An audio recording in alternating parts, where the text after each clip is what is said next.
I've been asked by quite a few people to make a tutorial on how to incorporate accessories into the Rainbow Loom bracelet, so we can make things with a lot of beads, different stones. Here's another popular one with the skulls. Using connectors. So this is just going to be a quick video to show how I've managed to create all these things. So this right here is a connector. It has 4 little openings. How you want to do this is you want to lace on a rubber band by using dental floss or some wire. You're going to want to go through one hole.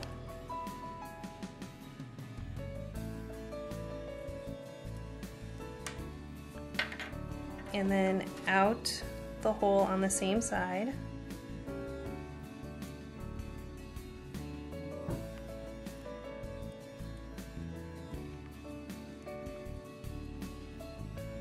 For this bracelet right here, pretend it's a whole bracelet, you're going to want to fill the loom up to about 3/4 of the way. Since each loom is 4 inches, a connector is probably 1.5 inches to 2 inches, so you want to compensate, and you're really making half a bracelet right here. So if this is how our beginning pattern begins, what we're going to do is take the 2 loops, bring them together, and put them on the first peg here. Now if our pattern starts with the outer pegs, we're going to separate the bands and put a band either here, or actually both here and here, and then you're just going to start looming and making your pattern. Again, you're going to stop at 3/4 of the way. That's half your bracelet. Then you're going to go around and do the exact same thing to the other side. So this side of the bracelet's already done and you have your C-clip on the end, and now you're going to pull your elastic band through and do the same exact thing 3/4 of the way. That's going to give you a very nice, classy looking bracelet. Alright, so to make a bracelet like this, you're going to set up the loom. I'm not going to put all the rubber bands on. With bands up and down both rows, again with the arrow facing away from you.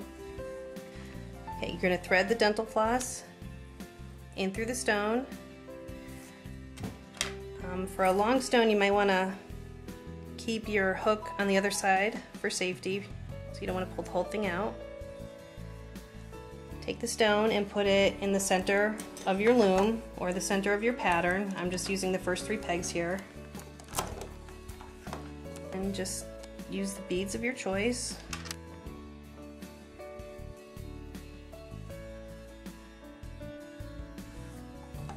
And go up and down the rows. So you're going to have 2 whole rows of rubber bands up and down and across. And then you're just going to turn it around and loop it like you would a single all the way down, and then you're going to have a pretty bracelet like this. These are the thinner ones with a hole on each side. These are just a couple of examples. So what you're going to want to do for these is you're going to want to thread the rubber band through both holes.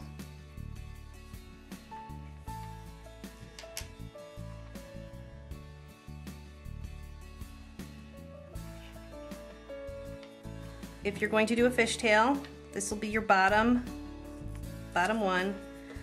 Take the 2 bands and go over both sides. Do the same thing on the other side. Now because you have a charm, you don't need to make a figure 8 with the bottom loop. You're going to set it up with your 3 bands.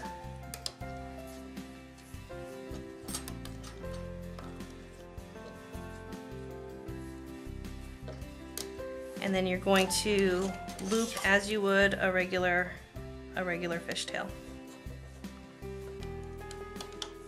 So just go up and over.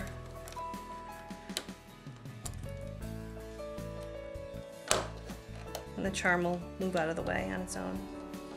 And then keep going up and over, adding new bands, and you'll be able to see how long it is because it's going to grow out this way.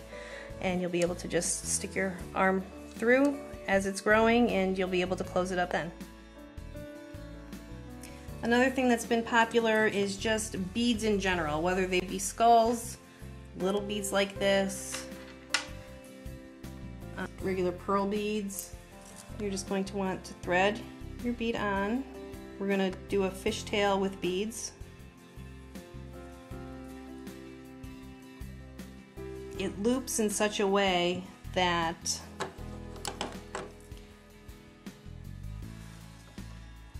the pattern actually will go around the skull in a really nice way. The important thing to remember when you make a bracelet like this is you want to make sure you have the exact number of rubber bands in between each skull.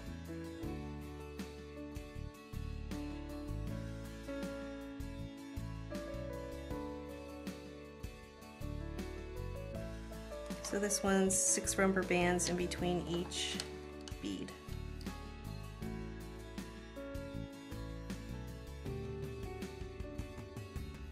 Make sure the skulls or beads are going in the same direction. And then just start looping as you normally would. And like I said, the rubber bands are gonna frame the skull or whatever beads you use. So it's gonna end up looking like this, depending on how many rubber bands you use on each side. Have that. Or if you use a bead vertically, this is an inverted fishtail, it's going to come out looking like this.